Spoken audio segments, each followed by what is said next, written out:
The new media is not going to save us, guys. Recently, in the past few years, I would say, there's been an uptick in players having their own platforms, like Trae Young, for example. Paul George is notorious. But the one I want to talk about mostly is Draymond Green, because he's coined this new media phenomenon in the NBA space. And, you know, a lot of people had hope in it, right? I thought that the new media was going to change everything. I thought that we were finally going to get rid of the first take inside the NBA, all these hacks that have completely destroyed basketball discourse at this point. I thought finally somebody's going to change things, right? But no, Draymond Green is not going to be that guy. Neither is any other players-led podcast, even Gil's Arena. These people don't talk about basketball in an intelligent way, right? They don't talk about basketball in an X's and O's type way. Like, look at somebody like Rajon Rondo. I've heard him talk about basketball. The dude sounds like a basketball wizard, bro. Dude sounds like he knows what he's talking about. He's breaking down, you know, what he sees on the court, his court vision. He sees certain things that, you know, other point guards can't see. He breaks down how he moves his feet on the court,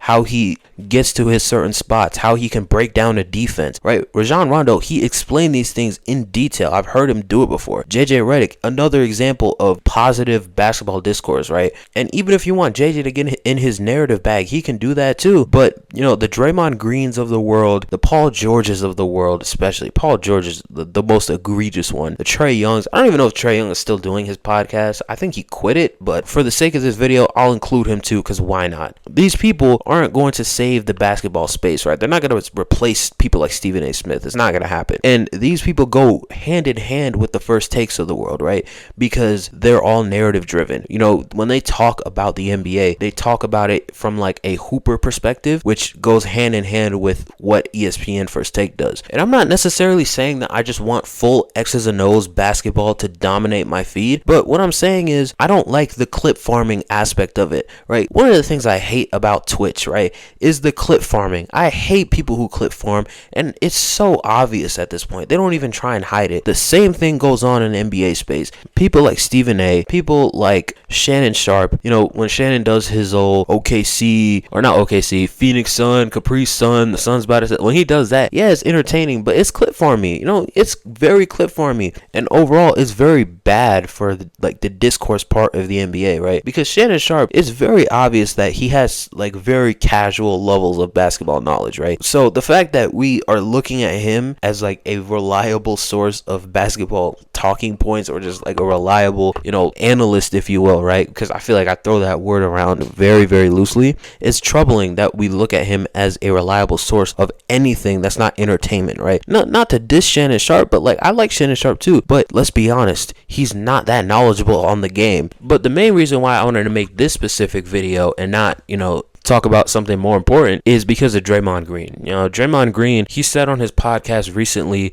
that Karl Anthony Towns was ducking Jimmy Butler in the Warriors' recent game with the Knicks, right? And it turned out that Karl Anthony Towns was actually dealing with the death of a family member, and that's why he couldn't show up to that game, right? But Draymond Green gave this like very half-assed, I don't even want to call it an apology, but it was just like a very clip farming, mind you, apology, quote unquote. Like, he apologized. He said, yeah, I'm sorry to hear about that, but he said it in like such an asshole-ish way where it's like, are you really sorry? Like, do you really care about Karl Anthony Towns' well-being? You know, and it's so easy to shit on people like Cat, shit on people like Rudy Gobert. You know, it's so easy to pile up on these people. But when you have a Ben Simmons type situation happen again, right, now all of a sudden the jokes are off the table. And one of the things that, you know, Draymond said that really put me off was, you know, he kind of insinuated that like, oh, we all deal with death in our own way and you just got to keep going.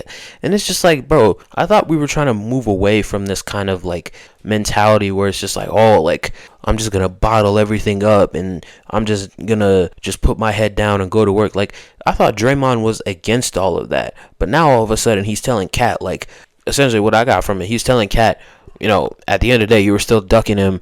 And the worst part about it is at the end of the presser, he says the show must go on. The Draymond Green, Baron Davis show must go on. Even after he said what he said and he didn't apologize for it. I don't care what anyone says. Oh, well, he said that. He didn't apologize. He didn't sound sorry. He, you know, if he did say I'm sorry, it was not sincere in the slightest, right? And this is the same level of smugness and just assholeness that Stephen A. Smith displays on a consistent basis. Stephen A. Smith, it doesn't matter if he's in the wrong, if he's shown numerous times to be in the wrong. It doesn't matter if everybody's against him. He's going to double down. He's doubled down on the Kevin Durant stuff. When he was beefing with Kevin Durant, he basically said, you don't want to make an enemy out of me. And it's just like, dude, that's such an irresponsible thing to say, especially if you call yourself a journalist / reporter, if you control the narrative of a certain player's career.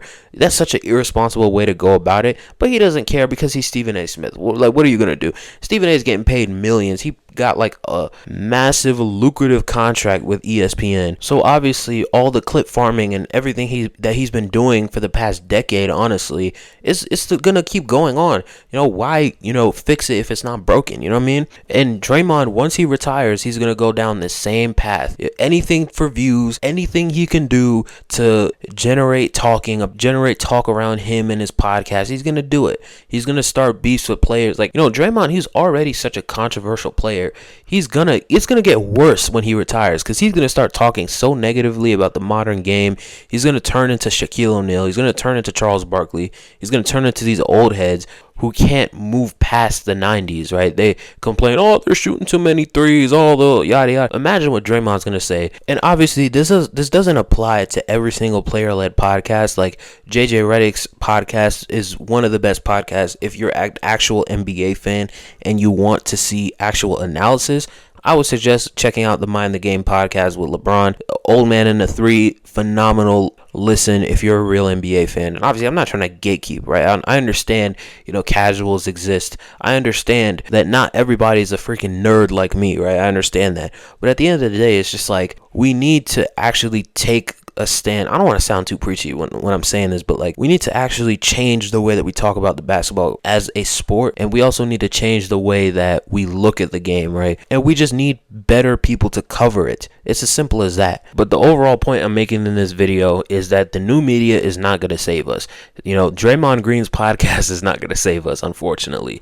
And I had a lot of hope for it when it first started, because he was actually spitting real facts. He actually sounded like he was trying to make a difference in the way that basketball's talked about. Hopefully someone like Kevin Durant maybe could be a difference maker when he retires, or if LeBron wants to continue doing the media stuff after he retires, he could try and change something, right? But I feel like a lot of these player-led podcasts fall into the trap of wanting more viewership, clip farming, and just starting beefs with other former players, current players, or other media personalities for no reason. But that's it for this video. If you like this video, make sure to hit that like button down below. Subscribe if you're new. Let me know your thoughts down below in the comments. And that's it for this video. I'm out. Peace.